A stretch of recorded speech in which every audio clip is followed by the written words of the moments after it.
Hello, everybody, and welcome to Juan's tear apart his old computer from 7 years ago and see what's worth salvaging. Spoiler, very little. Alright, so here's the motherboard. I think there's like an Asus Gigabyte. It says right there. I'm really smart. Yeah, don't worry. This is all e-waste. I can treat it terribly. It's okay. There we go. Gigabyte. Look at this. PCI Express 3.0. See that right there? DDR3. Oh baby. Old socket in there. This actually supported SLI. Yeah, I was quite the intense gamer back in middle school, I guess. There's some cables for like storage, SATA. Yup, SATA cables. You know it. Here's the actual case. This is also a Gigabyte. I think this is the GZ-G1. What it was called? Actually a pretty cool case. Controllable fans. Stuff, control the fan speed. You got buttons. There's a disk drive in here. I don't know how to get it out. It's still in there. I have no clue how to get it out. I think I'll just keep it in there, I guess. Mounting brackets over there. 700,000 screws. Those are all like... These are like for the back panels, the thumb ones. And then these are like for mounting and stuff. This is the fan that was on the CPU heatsink. I just took it off because I couldn't get the thing off otherwise. And that transitions nicely into, oh, the CPU itself. Here it is. There it is, upside down. It's one of the old style where the pins are on the actual socket rather than the GPU. You see the, look at that. This is ancient technology right here. i5 3750K. Look at that. Got a bit of thermal paste still on it. Yeah. Cute little guy, isn't he? The pins are all still okay, I think. Got some thermal paste on the pin. That's not good. That's gonna be fun to clean. And for the main attraction, here we go. A GTX 670 Wind Force. Look at that big boy. I actually had two of them in SLI. That's right. Back when SLI was a thing. Here's a little cable. NVIDIA SLI.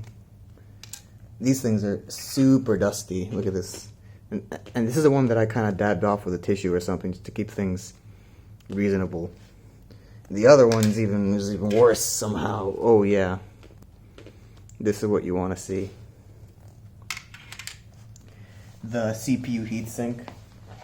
Here it is. It's also extremely dusty. All the mounting stuff is over there. The fan was on the other side. Fan was on this side. This is the clean side. There's the fan clipped on like that. This is a Hyper 212, I think it was.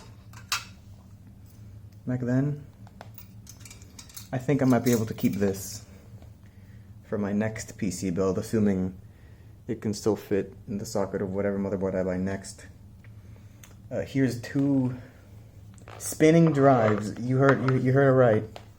Spinning drives, SSDs. It clearly hadn't been invented when these were around. I think this is 5400 RPM, so you can imagine the brilliant load times for this one. Same here. It's another similar story. It's got a different name, but they're both 1 terabyte drives. And I've got a third one of these hidden in one of my drawers as well. Probably some ancient hieroglyphic deciphering tools in here. A RAM, I had two pairs of like different ones. It was weird. They're all Corsair. I think they're all 4 gig DIMMs. So, you know, grand total of 16 gigabytes. Woohoo. You can get that on like phones nowadays, but back then 16 was like, oh man, you're going off. We need 16 gigs for. Absolute crazy, man. What are you gonna do?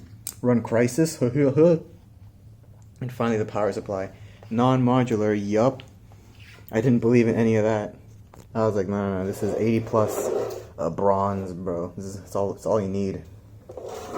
It's absolute massive lad. And I tried to go all Spurg mode and like put zip ties everywhere. I got this band-aid because I was trying to use this little pump thing to like blast air and like clean some of this stuff up, but I went so fast I actually broke it, and then this piece shattered off and like actually hurt my hand. There's a pretty nasty cut under there. That's beside the point. This is the extent of my haul. It's extremely dusty. This is all, let's be real, this is all e-waste, really.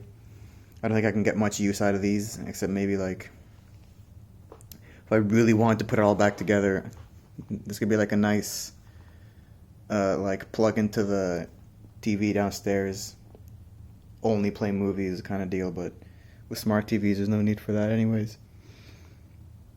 I'll be able to salvage, I think, the heatsink fan and like the case maybe, but that's about it. Pretty fun teardown though. So yes, thank you for enjoying my video.